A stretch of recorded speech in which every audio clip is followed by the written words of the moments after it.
Princess of Ash and Gold, in the once glorious empire of Solaria, where golden spires pierced the sky and dragon song echoed across the hills, disaster struck. A coalition of rival empires invaded, pillaging the royal treasury and leaving the kingdom in ruin. Princess Alara, only 16, watched her home crumble while her father, King Aldrin, fought to hold together the shattered court. Alara was no ordinary princess, with long blonde curls that shimmered like spun sunlight, and eyes as sharp as her wit.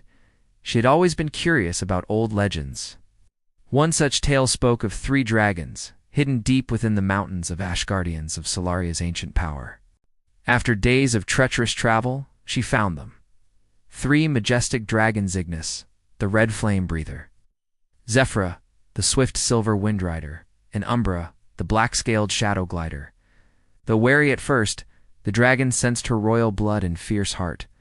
They pledged loyalty to her. Determined to save her people, Alara left the castle in secret. At court, whispers once mocking her now turned to awe. With trembling hands and proud eyes, proclaimed, "Let it be known throughout all empires, my daughter, Alara of Solaria, shall serve as Prime Minister of the economy. For her wisdom, her courage, and her heart have restored our empire from ash to gold." She had rebuilt what he could not. She had done it without spilling blood. Alara didn't return to Solaria as a warrior. Instead, she returned as a strategist.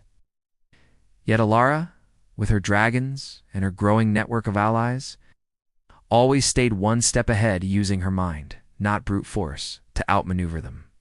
Behind her, the 3 dragons roared in unison, their voices echoing across the land, announcing a new era, one not ruled by fire or fear, but by hope, trade, and brilliance. Fakeness Warmed the frostbitten lands of the north, allowing farmers to grow crops in winter.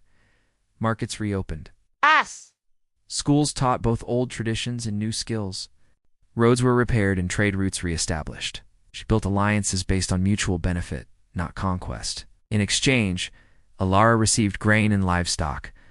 Zephyr carried messages and goods across vast distances, faster than any ship or caravan. Umbra brought precious minerals from deep within the mountains, trading them for tools, books, and skilled laborers.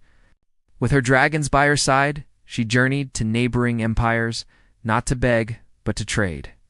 Slowly, Alara's plan began to work. Her people, once starving and hopeless, found purpose again.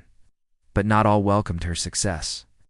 Greedy warlords and rival lords tried to sabotage her efforts.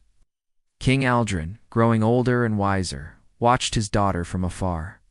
In a grand ceremony beneath the rebuilt golden dome of Solaria's palace, the king called Alara before the court. As cheers rang through the halls, Alara bowed not as a princess, but as a leader. And so began the golden age of Solaria, forged not in war, but in wisdom.